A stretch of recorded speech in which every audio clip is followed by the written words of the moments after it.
Upon his arrival in Cairo, President Abdel Fattah al-Sisi made exclusive remarks to the Egyptian television where he said that Egypt is a strong country by its people. President al-Sisi asserted Egypt stepped up efforts for combating terrorism, adding that Egyptians could no longer be deceived and hence there is no need to worry. The president also stressed the important role of media in raising the public awareness amid the continued attempts to reverse the real situation in the country. The head of the state told Egyptians to be cautious against the forces of evil who try to undermine their free will. Here are the full remarks of the president.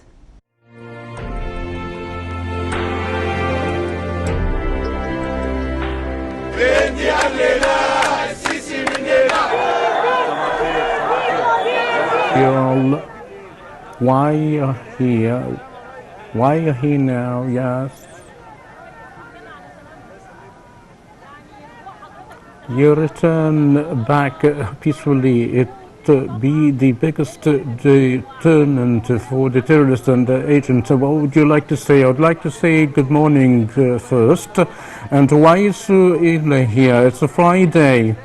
It's not really worth it, and you should know that the Egyptian people was very aware and how to create the picture to deceive the reality and to deceive the people.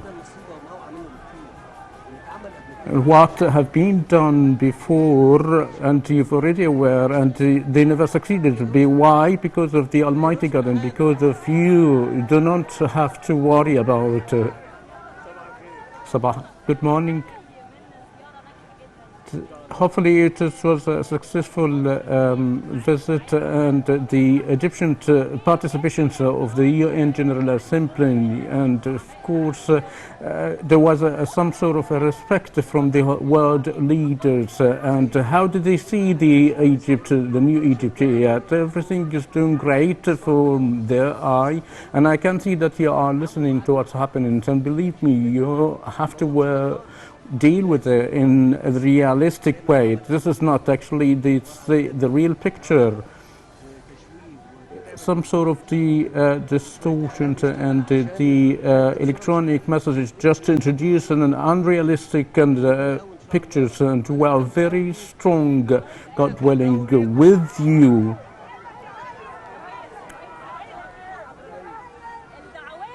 The calls for protest and what they are doing, unfortunately, we can call it very mean by the terrorists. What is your message to them? We've already talked about it a week before we traveled to the UN, and I say to the Egyptians, do not feel afraid. They will not let you succeed. They will not live even peacefully. It's only a small group vis-a-vis the whole people. How would it be?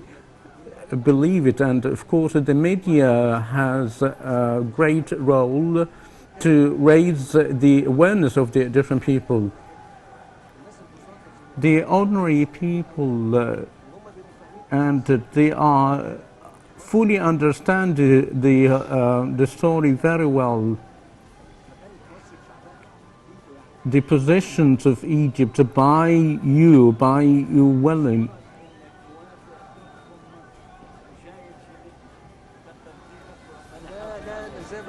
We know it's a great honor to receive you here, and many thanks to you. So what it is being done is the benefit for the Egyptians, and we hope and pray to the Almighty God to preserve you. Amen. And of course, how can you see the cheerful and joy of the Egyptians? I say to the Egyptians, so it was the same with the mandate of the 3rd of July. It was a message for the whole world, for the million to talk to the street. And thank you very much. Peace be upon you.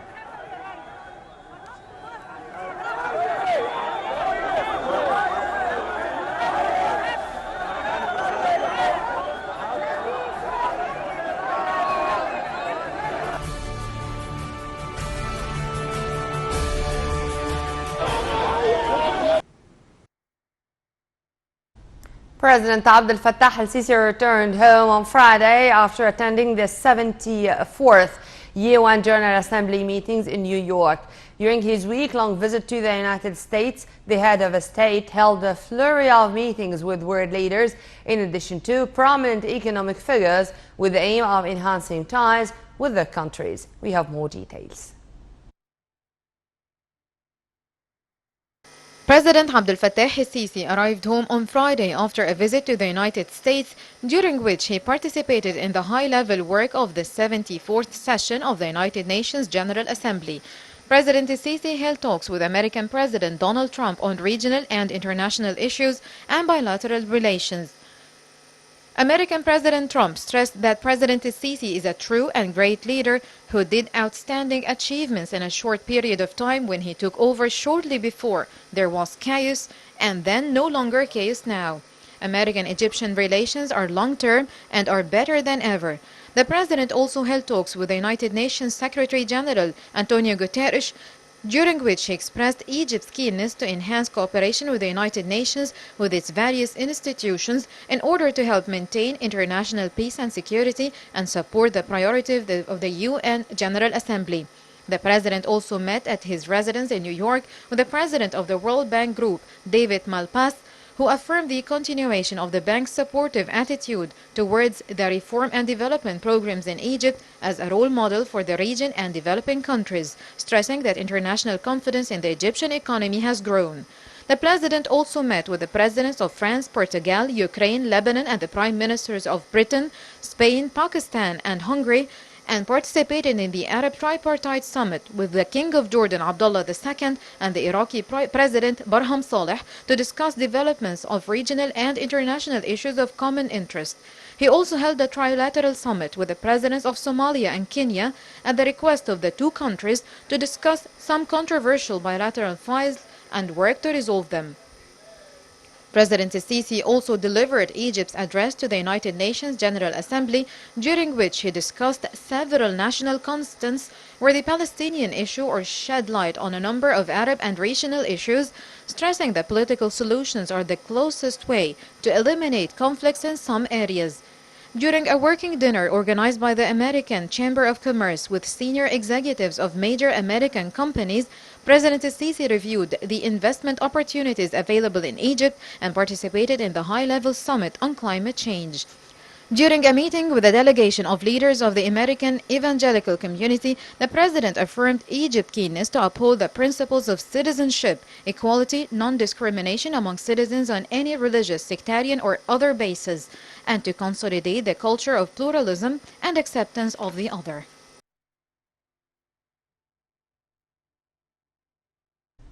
On the sidelines of the 74th UN General Assembly meetings in New York, Foreign Minister Sameh Shoukry met with his Netherlands counterpart, where he said he's looking forward to enhance bilateral ties in different economic domains. The meeting touched on the progress made on the talks relevant to the so-called Ethiopian Renaissance Dam, with Shoukry asserting the importance of reaching a comprehensive solution satisfactory for all parties and undermining the potential of harm to any of the countries concerned. The top diplomat, meanwhile, attended a ministerial meeting on Syria. In remarks at the meeting, Egypt's foreign minister reiterated Cairo's firm stance on the Syrian crisis and hailed the recent announcement of the formation of Syrian Constitutional Committee. Shoukry urged the necessity of battling terrorist groups and foreign militias operating on the Syrian soil, particularly in Idlib. During his participation in a ministerial meeting tackling the Libyan crisis, Shoukry reaffirmed Egypt's commitment to a proposed initiative in October 2017 by the United Nations Security Council on the situation in North African country and called on all conflicting parties to return to the negotiating table in a bid to hammer out a peaceful solution to the country's crisis, which maintains Libyan unity, security, and stability.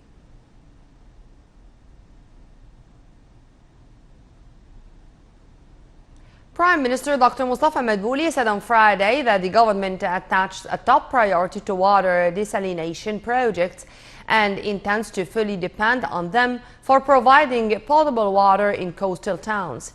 The Premier made these remarks as he met the executive chief of Aqua Power, a Saudi company specialized in water desalination and renewable energy field, where they discussed the opportunities available for establishing water desalination stations across Egypt. The meeting was attended by Minister of Electricity and Renewable Energy, Dr. Mohammed Shakir al-Marqabi.